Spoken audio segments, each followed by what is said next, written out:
Welcome to Live DAF, your online DAF Yomi Shir.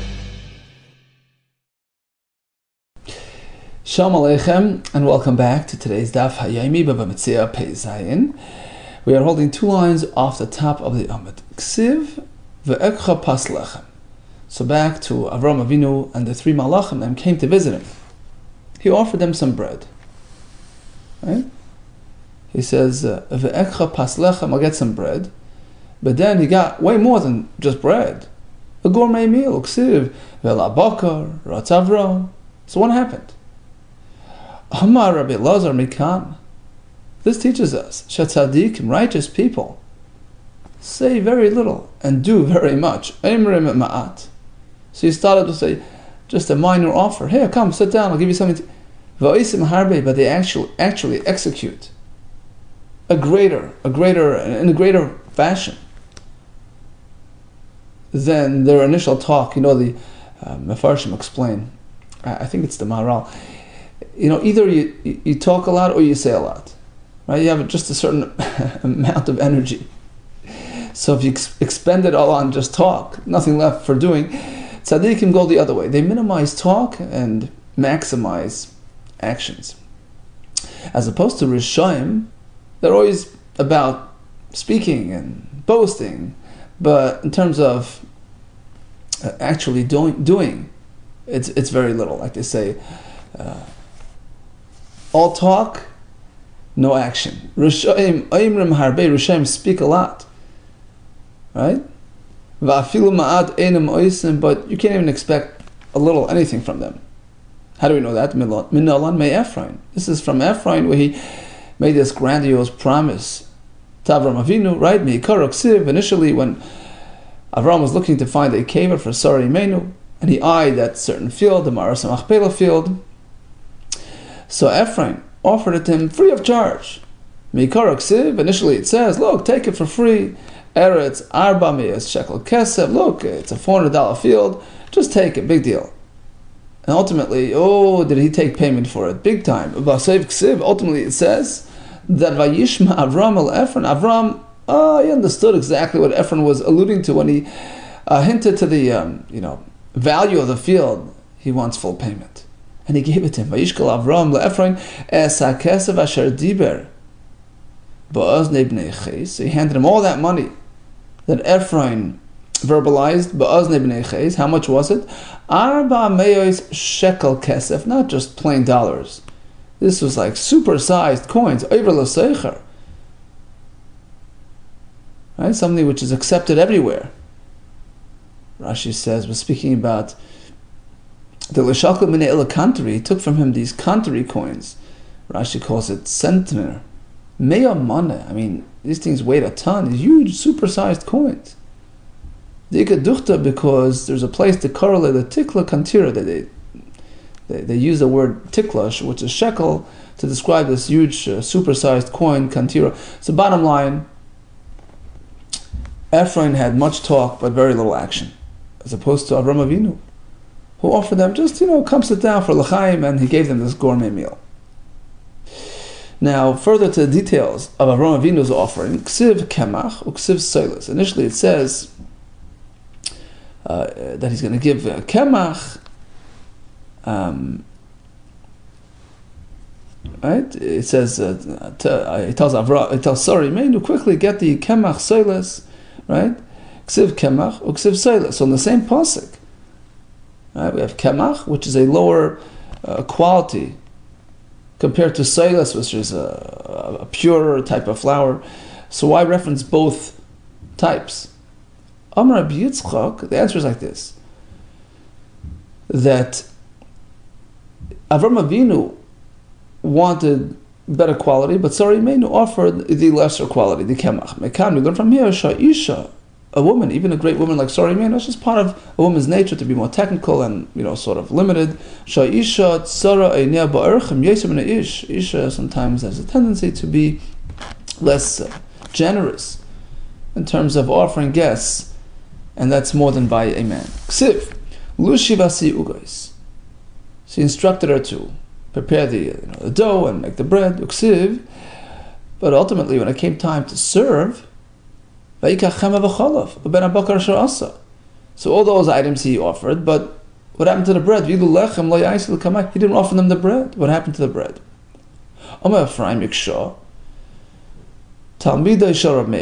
So he quotes Rav Meir, Mishmei Rav Meir. Avram Avinu, he lived on a higher standard. Even his ordinary food would be preserved, would be kept from any tumah, right? So it happens that Sari Minu, that day, was when her period returned and she became a nida, as per the malachim's prophecy, and her system was restored. In which case, the dough became tamei, and he then refused to serve it to his guests, and that's why it was left out of the menu. So the malachim turned to him, where is your wife Sarah? He says, she's in the tent. What's the point of the Torah mentioning all this? L'idea, to inform us, Sarah made it's no haisa, that she was modest and she was tznius, away from view. Amar v'dam Ravi Tema. Some say it was Rabbi Yitzchak. Yodim hashim malachi esharis. Truthfully, the malachim were fully aware. Shasari menu ba'il haisa. Sari menu sitting in the tent. Why did they ask? Elamai ba'il. Why did they even discuss it? To bring out the point, Avram Avinu, look how special your wife is. Kedei lachavava al bal, to endear her on her husband. Interestingly, we're speaking not about a young couple, 90 years old, 100 years old. The concept of lachavava al bal, to highlight her milas and her positive attributes, is pertinent until the very last day. Says the Gemara, Rabbi Yisrael Chanina Amar, another reason why they inquired about her, in order to send her some of the the kais that they used for brachas hamazon or whatever. So that was a kaishal bracha, which was meant to be sent to her to grant her part of that bracha as well. Tani mishum Rabbi Yossi, lama nokud al ayoy shebe elav. You take a look at the Torah, in the actual Sefer Torah, the word elav in the pasuk vayomru elav has some dots on top of some of the letters. So it's the aleph, the yud, and the vav of the word elav, which Rashi explains, indicates to us that those letters are not to be taken sort of literally, that there is some sort of hidden meaning to them as well. So basically what the pasuk is telling us is that they had no real need to ask about the aleph, yud, and vav, which is ayah, where is she? They knew. But the reason why they inquired was to teach us something. Limda Torah derecheres, to teach us the appropriate mode of behavior. When a person is hosted by somebody, he should take interest in the host's wife. How's your wife doing? Right? She'yishal adam achsani shaloi. A person should inquire as to the state of the hostess as well. And Rashi explains, lo yishal lo, not that he's going to approach her directly and schmooze with her. He'll ask the husband how his wife's okay, whatever. So that's showing interest in the family. That's the way you're supposed to. So the malachim were teaching us that point. They didn't need to know this, right? But this is the way a person should behave. Asks the Gemara, what do you mean? V'amar Shmuel, doesn't Shmuel tell us what is meant to be careful when it comes to these matters of tznius? What is that meant to inquire as to the well-being of a woman? But here it's through her husband, as we explained. Sorry, Menu exclaims, well, after all this, aging, I'm going to go back to my youth. Amar Rav Chizda, after the skin got worn out, and full of creases, now it's going to go back to fresh skin. Oh, it sounds like it's not a question, it's just a fact. That after this happened, the pasuk here is alluding to what actually happened. That the beauty was restored. We find discrepancy, slight difference. You see, when Sari Menu heard this news that she was going to have a child, She alluded to Avram Avinu's age. Look, my husband is so old. How can that happen? When Hashem related that episode, that conversation, that expression to Avram Avinu, he referred to how Sarah said, "Va'ani zakanti." How could I have children? I am so old. And interestingly, right, Hashem did not relate it the way she said it. She sort of blamed it on the husband, and Hashem related it as though she was blaming her, taking it upon herself, that she's too old. Tana de Rabbi Shmuel, this teaches us a profound lesson. Godel Hashalom. Look how great is the concept of preserving peace and unity. Sha'afila Kadosh Baruch Hu, Shinu by Hashem was willing to sort of modify and deviate from the exact words in order to preserve the Shalom Bayis. Right? Lest Avraham Avinu get offended by this sort of reference to his age. So Hashem switched it and attributed it to her age. Right? Shenamar, the pasuk says, "V'titzchak Sarah b'kirba." V'adoni zak, and she's expressing wonderment and how this could happen despite her husband's old age. And Hashem switched it. Uksiv vayem Hashem al Avram v'ani.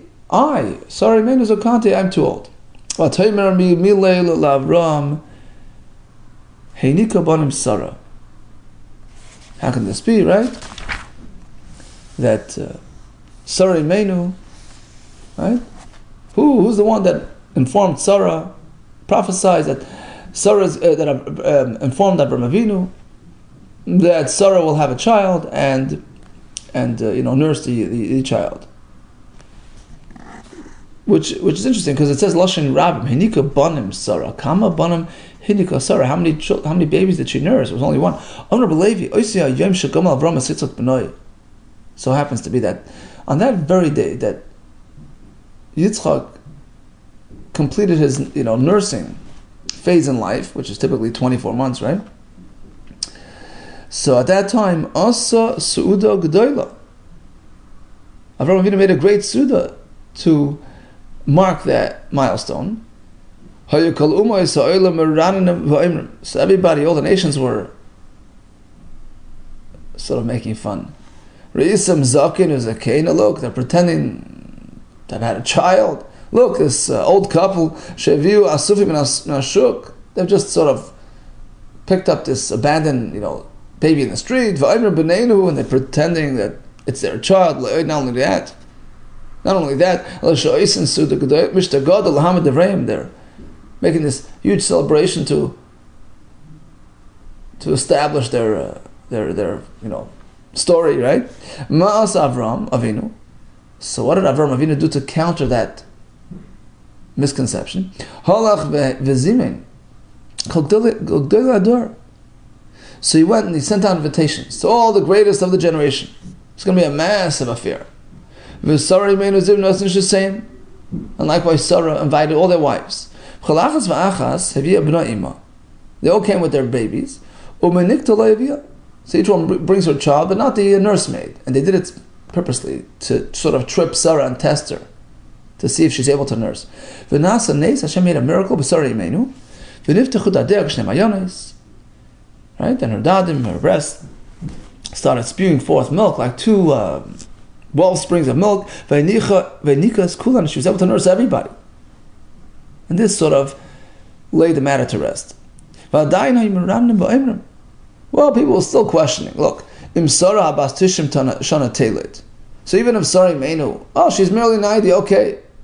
We can understand she had a child, but Avram Avinu ben Me'er Shana Yeled, he's 100 years old. I mean, that's way too far. So perhaps this child is from a different husband. So what does Hashem do? Miyad nefach klaster panim shel Yitzchak. Right away, Hashem reformed Yitzchak Avinu's features. V'nidmal Avram, and everybody saw that he was a carbon copy of Avram Avinu. He looked exactly a spitting image to Avram Avinu. Pascha kulam v'amor. Now everybody exclaimed and consented that in fact it was really true. V'amor Avram hoiled es Yitzchak. They agreed that Avram Avinu was Yitzchak's father. Okay, on the topic of facial features, Ad Avram Lahoya Zikna. Until Avram Avinu's time, even when a person would age, it wouldn't be discernible on him. Young, old, all look the same. So now, since Avram and Yitzchak look strikingly similar, if one wanted to have a conversation with Avram Avinu, he can mistakenly bump to Yitzchak and think that he's Avram, Mishtay by the Yitzchak. And likewise, if one was trying to have a discussion with Yitzchak, he would mistakenly confuse him with Avram Avinu, Mishtay by Avram. He would mistake, go to Avram and talk to him. In order to alleviate this situation. Also, Avram came, Boa Rachme. He davened to Hashem Avazikna to create this concept of looking old, of a person's facial features reflecting his maturity. Shenamar Avram Zakin Bava Yamin. Furthermore, Ad Yaakov, until Yaakov Avinu's time, Lo Yahava Chulsha. A person would not get sick, he wouldn't get weak. And when a person would die, it would just be a sudden thing.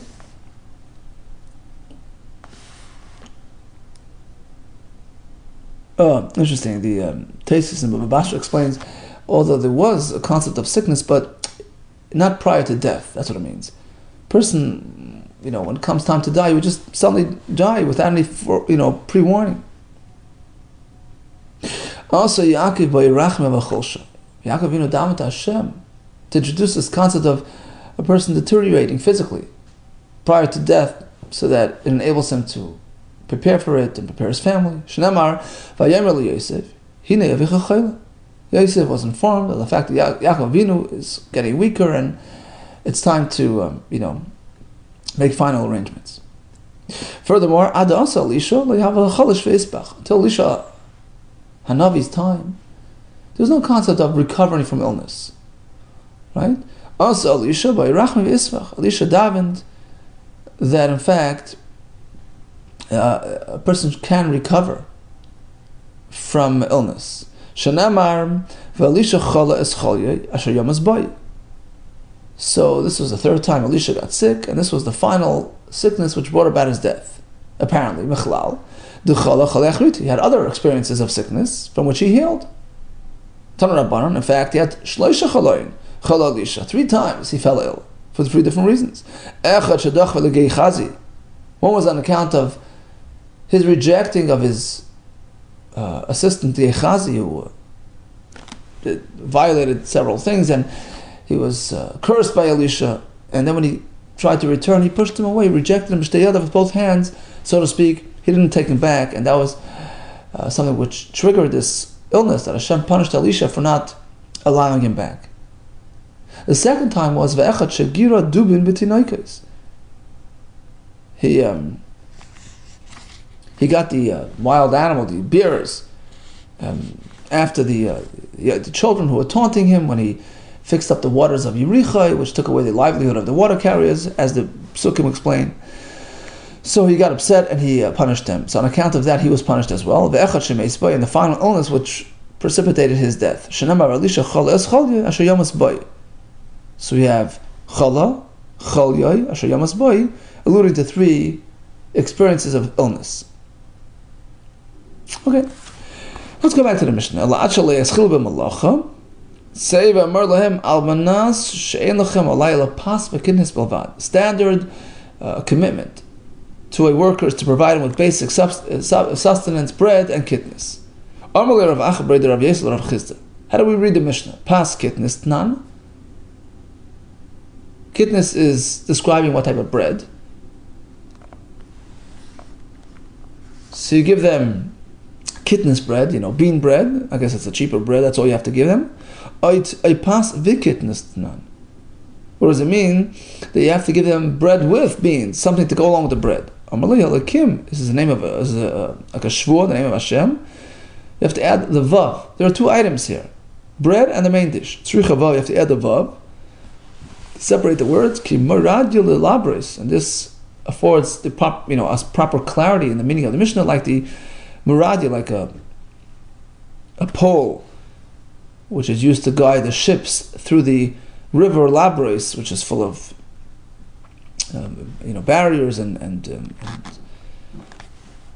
stones. Rashi says so. Bottom line is, you need a guide through this river. And likewise, you have to add the vav, which is like a guide, like a stick, to afford clarity. And the Mishnah really means pas vikitness, two items separately. Okay, so on the topic of feeding your workers, right? We have another idea in the Mishnah of Shimon Lil Omer Ein Tzarech. There's no need to discuss anything. Hakoil Kiminag Medina. You follow the common practice in town. Now, what's the point of saying Hakoil? Hakoil Kiminag Medina. Everything follows the Minag Medina. So it says Gemara Lasuyim Akol Lasuyim. What's the point of Hakoil? What is it coming to cover? Lasuyim Desnan. It's coming to cover the following halacha. He hires a worker, does not stipulate the wage amount. Rather, he makes reference to, he says, you're going to get paid like, one or two people in town. Like, we'll take a look at what people are getting paid in town. And that's what I'm going to give you. How much does he owe him? Right? If you look around, somebody out there is getting paid $10, somebody getting paid $20, he has to give him $10. Because that follows the established principle, you want to extract, you have to prove your case. The onus is on you. That's Rabbi Yeshua's opinion. No, he gets the average salary in town. We estimate, we evaluate, we sort of add up, and we make an average, and that's what he gives him. Okay, on the topic of feeding your workers, here comes another interesting halacha. The Torah gives a worker the right to actually sort of snack off the food that he's working with. In some situations, it has to fit certain guidelines, as we're going to see in the Mishnah. In the following cases, a worker can snack off his work material min ha-Torah, meaning without any need for the employer to stipulate and to allow him, he has that right min ha-Torah. We have it in the Psukim. So what are these cases? So he's working with a crop which is still growing off the ground. As he's picking it, he's harvesting it, he's picking the grapes, he can take some for himself. That's one possibility. Or if he's involved in some produce that has already been picked off the ground, grapes to be pressed, etc., he can snack off that, provided it's still an unfinished product. So when it comes to mechuber l'karka, it has to be as it's being finished, as it's being completed, being harvested. When it comes to something which is off the ground, it goes the other way, only if it's unfinished. Provided, right? One condition here is provided that it's something which is growing, something which grows off the ground, as opposed to let's say he's involved in milking cows. That doesn't qualify. In the following cases, an employee does not have the ability to eat off his material. If he's involved in some sort of crop, and it's not yet gemar malacha, the product has not yet been completed. Rashi says, for instance, he's menachesh bebetzalim. He's pulling out, he's weeding out some onions. That's not called gemar malacha. It doesn't qualify. Or ubetolosh menakarka ma'achar shenigmar malachtei. He's involved in some produce which had already been picked off the ground and it's been fully processed. Too late. Or if he's busy with something which is not a growing item, Rashi says, he's milking the fellow's cows, or he's producing his cheese. But now immediately says, how do we know that a worker can eat at the point of Gemar Malacha? You'll enter your friend's vineyard to work. You can take some for yourself. Okay, Ashkan Kerem. So one second, so Rashi says, we take a look at the next part of the pasuk. It says, don't put it into your basket. You can snack, you can eat some, on site. You can't take it along with you, home with you, right? So Rashi says it's mashma that it's exactly that point in time when you're putting the produce into the kelim, which means to say it's gmar malacha, right? You're harvesting it, put it into the owner's kelim, not your own. So apparently we're speaking that it's b'shas gmar malacha, when it's harvesting time, right? Right? Pick it for him, but don't take it along to your home. Apparently, we're speaking about shas gmar malacha when it's time to harvest. So that's how we know this idea that it can eat from mechubel l'karka b'shas gmar malacha. Says gmar ashchan kerem. Okay, so we see from the pasuk that if he's picking grapes, he has that right. Kol milu min olam. What about other forms of produce? What about other materials, other products? Gamrina mi kerem, says the Gemara, we learn out of the kerem. Ma kerem meyucha davar shegedulu karka. What's unique about a kerem, a vineyard? It's something which grows off the ground. B'shas gmar malacha, and as we said, it's the harvesting time, and therefore poyel eichel boy, the worker is allowed to siphon it off for himself. Afkol davar, likewise any other type of scenario which fits this bill. Kol davar shegedulu karka b'shas gmar malacha. So it has those two qualifications. It's produce off the ground. It's harvesting time. Poyel eichel boy, a worker can partake in that. Asks the Gemara, what right do we have to compare anything else to a kerem? Perhaps a kerem is unique. Mala kerem shekein chay by leilos. Right? If you have these peculiar growing grapes, they're left for poor people, right? So there's a special mitzvah, special chiyuv that applies specifically to a vineyard. So perhaps because of its higher standing, it has this halacha as well, right? So you can't compare other items to a vineyard. And says the Gemara, Gamrina mikama. Well, we're going to learn from a different part of the pasuk. The pasuk says, actually a different pasuk, Kisavai bekamas reyecha. Right? If you enter your friend's kama, which is growing wheat, right? Standing stalks, and you'll go and you'll harvest it for him, right? So the same idea. Don't, you can take for yourself, but don't overdo it, right? So the same concept of the kerem is applicable to a kama, and that allows us to extend this concept to other forms of produce as well. Asks the Gemara, kama gufa minol, how do we know that this idea applies to all types of growing grain? Right? So you go into the field and you can pick some for yourself. Well, okay, but perhaps that's specific to those five forms of grain which are chayav in mitzvah of challah. Right? So because of that redeeming quality, it has this mitzvah as well. What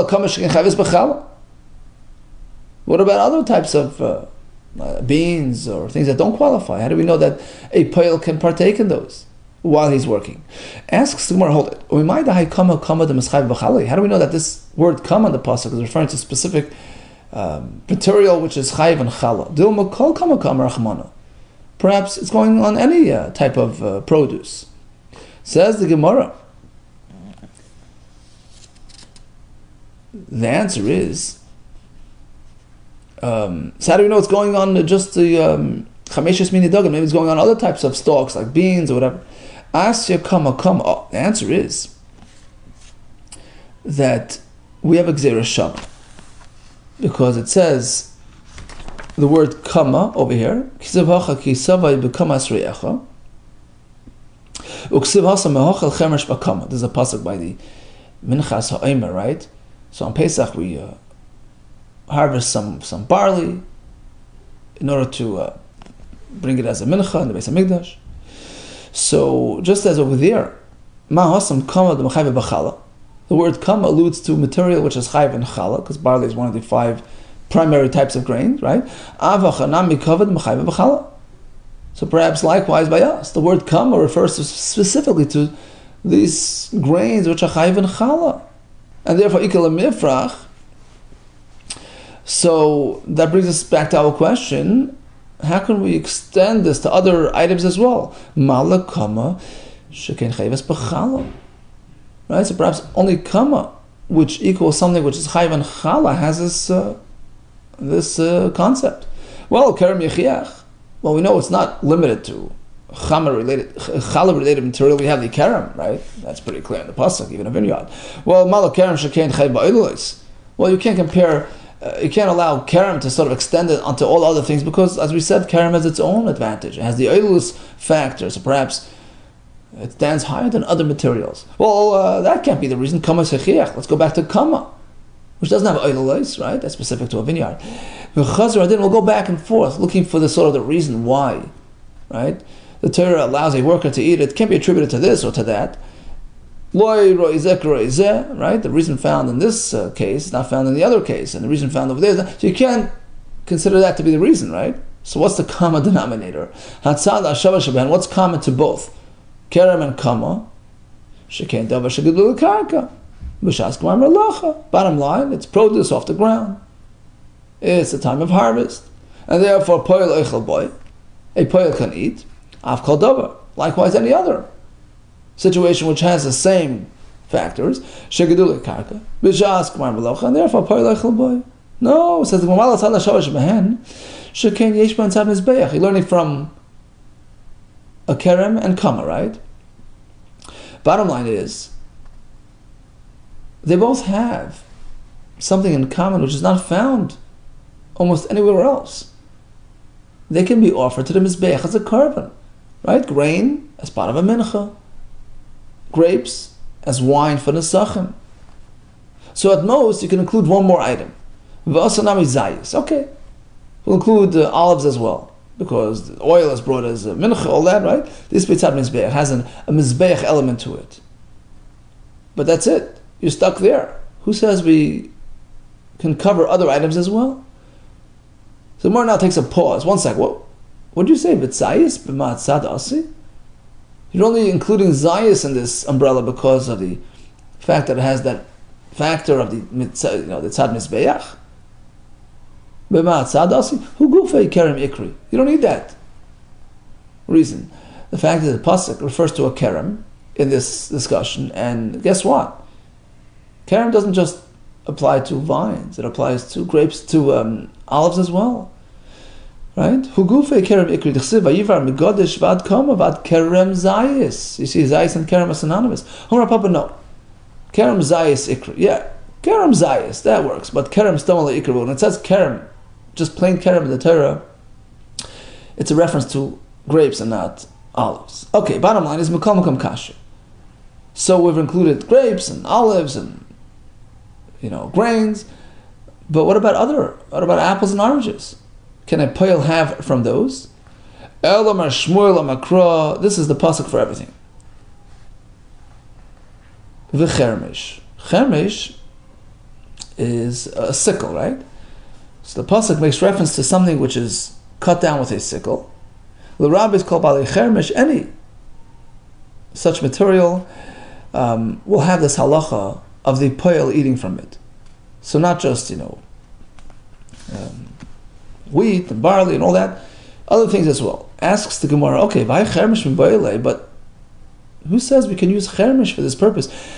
It was already needed for something else, to tell you about the timing of this halacha. B'shas chermish echol sheloi b'shas chermish lo seichel. Chermish is when you harvest it, right? During harvesting period, that's when the poil can eat, but otherwise not. So it's needed for this halacha. Well, that's already known. Right? Like Rashi said before, the pasuk itself indicates the exact timing of this halacha, because it says, be careful, don't store it into your kelim and take it home, Mr. Worker. You can eat, you can snack on site, but you can't take it home with you. So it's telling us that it's that time. It's the time when he's harvesting, when it's being put in the kelim. So it belongs in the balabais, is clear, not in yours. So clearly we're speaking about the time of harvest. So chermish is not needed for this. Rather, it's there to tell us to extend and expand this halacha to include other items, other materials, other produce as well. Well, Teinach the bar chermish. But ultimately, chermish means a sickle. So perhaps, okay, you can include other, things that are harvested through a sickle. I don't know, like kidneys, Rashi says, right? Like beans. But the lav bar chermish minolan. What about apples and oranges, which don't utilize a sickle when being harvested? Elam Rabbi Yitzchak Amakro kama. Let's go back to the word kama in the pasuk. Kama means l'rabbis kol balei kama, any produce that grows. That's it. So it includes everything. Hold it. We already used kama for something else. V'amris kama kama the machayve b'chala. Didn't we use kama before to indicate that it's only something which is chayv and chala, right? Well, hani mila mekama denesi chermish. That was only before we had the drasha from chermish. So we limited it to the but hash to the ase chermish. But once we have chermish, it's rabbi called devar chermish. That includes any grain or beans which utilize the chermish. V'afkat the loy mechayv b'chala. Even though it doesn't have the chala factor, right? So once we've gone beyond chala, so now we can go back to kama, right? Kama is no longer teaching us that it's limited to chala-oriented items. So now we can go back and apply the word kama to teach us, kama, lamali, what's it for? The rabbis call balei kama to include all produce. Anything that grows, all that is included in this halacha of the pale, eating benefits.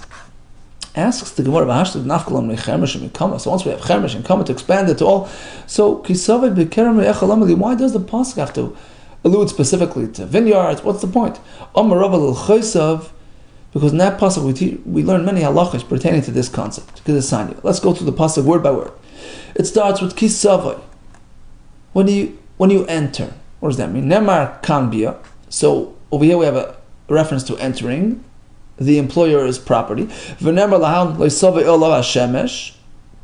elsewhere we have the pasuk where Torah warns the employer, be careful, don't delay your employees' wages past sundown, right? Just like over there. The expression loy savai, right, is in reference to a worker. Here as well, kisavai is a reference to a worker who's entering to do his job. It says kisavai became rei'echa. Rei'echa v'lo became kusi, as opposed to a guy's property. She says that this restriction of storing away food and taking it with you is only by yid, not by a guy. You can take along extra food with you as you leave your job. That only works if you hold that typically you can't steal from a guy. So the Torah has to allow the worker to do it is an exception. That explains why the pasuk sought to provide a special allowance for a poil. In this case, you can. But if you hold according to the shita, there's no gezela issues from a guy. Hash to gezela mutter. So if you can outright do gezela, poil and boye, why does the pasuk have to highlight that a poil can take extra? I mean, it's obvious, right? So according to this opinion, what's the word rei'echa coming to teach us? Mukim lo bekerem rei'echa v'lesh lehegdish is coming to tell you that this idea of a poil diverting some food for himself only applies to a field of a commoner, as opposed to a field belonging to hegdish. He has no right to touch that food. The pasuk continues with the word ve'achalta. Ve'achalta teaches us, if you're hungry and you're eating, but you can't just chew the grapes, suck them out, and spill them and spit them out, which is indicative of the fact that he's not really desperate for it. He's not really hungry. Likewise, you can't add some, seasoning there to the anavim, which will whet his appetite and may get him to eat more than he should. The word kinafshecha is telling you kinefesh shel balabayis, kach nafshe shel poil, that the poil, he's eating, and he's eating on the same status as the balabayis. What does that mean? Ma nafshecha potter, just like when nafshecha, you, the employer, if you would sit down and have some of those grapes, you would be potter from maser, right? Because Rashi says it was not yet nigmar malachta, it wasn't yet complete, it wasn't yet finished, it wasn't yet fully processed, because Rashi says the gemar malach is only when it's when it's meant to be if it's meant to produce wine, right? So it's only once the wine was fully processed. So bottom line is, it's only chayv and maser. For you yourself, the owner, it's only chayv. You only have a maser issue when it's fully processed. The same status applies to the worker. Af nafshe shel poyel. Same regarding the poyel status, the worker status. Oichel potter.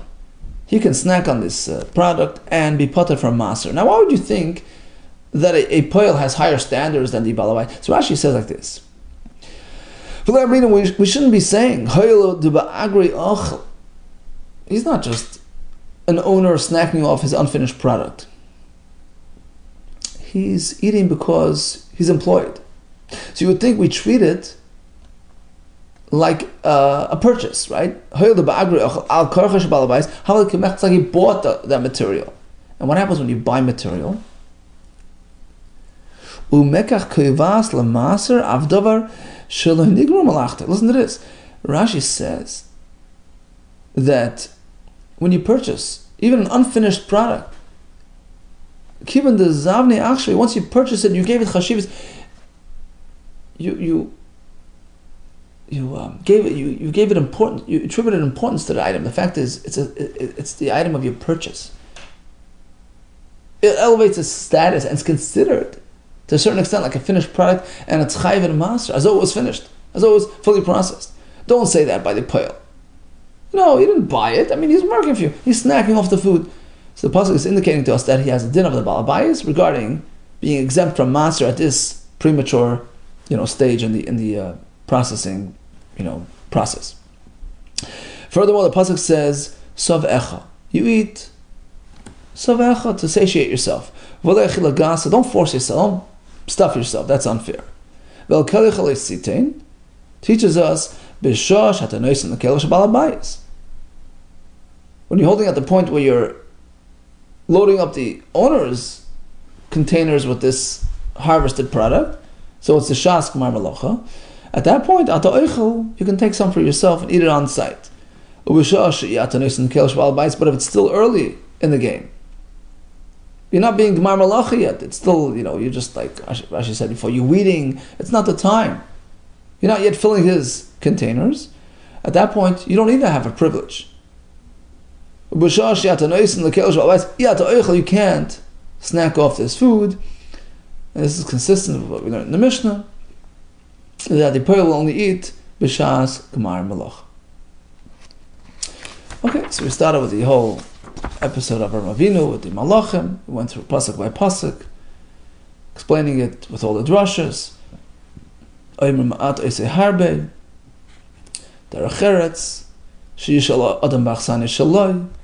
was Meshana Mepnei Hashalom. We learned about the Neis of Summer Remeinu nursing all the kids. And we concluded with the Sugi, with the Poel can snack off the Balabais' produce, provided he meets certain criteria, and these are all learned from the Psukim. All the best to you and Atzlach.